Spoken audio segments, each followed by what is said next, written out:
Same ఇప్పుడు spiritual దగ్గరకు వచ్చినప్పుడు కూడా అంతే, ఆత్మ సంబంధమైన విషయాల దగ్గరకు కూడా వచ్చినప్పుడు అంతే. ఏమని మొదలుపెట్టారు?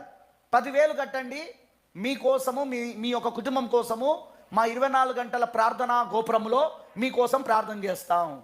ప్రార్థన కావలసిన వాళ్ళకు ప్రార్థన చేయాలి, కానీ మీకు అర్థమైందా? అంటే దాన్ని కూడా డబ్బుతో కొనేస్తున్నారు వీళ్ళు. ఓకే, 24 గంటలు ప్రార్థన చేస్తారు కదా, చేస్తాం. ప్రార్థన గోపురం వాళ్ళు ఉన్నారు ఇక్కడ, మీకోసం 24 గంటలు చేస్తాము. మీరు 10,000 మీ కుటుంబం తరఫు నుండి సంవత్సరం కడితే సంవత్సరం అంతా ప్రార్థన చేస్తాం. చూసిన ప్రార్థన వీళ్ళు దేంతో కొన్నారు? ఇప్పుడు వీళ్ళేం చేస్తున్నారు? ఈ స్కీములు సతీష్ కుమార్ లాంటి వాళ్ళు, దినకరన్ లాంటి వాళ్ళు, జాన్ వెస్లీ లాంటి వాళ్ళు, వీళ్ళ స్కీములు ఏం చేస్తున్నాయి? ఇప్పుడు ఈ డినామినేషన్ స్కీమ్స్ అన్నీ వీళ్ళను ప్రార్థన చేయనీయకుండా, వీళ్ళను దేవునికి దగ్గర కానివ్వకుండా, వీళ్ళను దేవునితో ఒక అనుసంధానంలోనికి రాకుండా, ఒక అనుబంధంలోనికి రాకుండా, వీళ్ళు డబ్బును సంపాదించుకోవడానికి ఈ స్కీములు తీసుకొచ్చి పెట్టేశారు.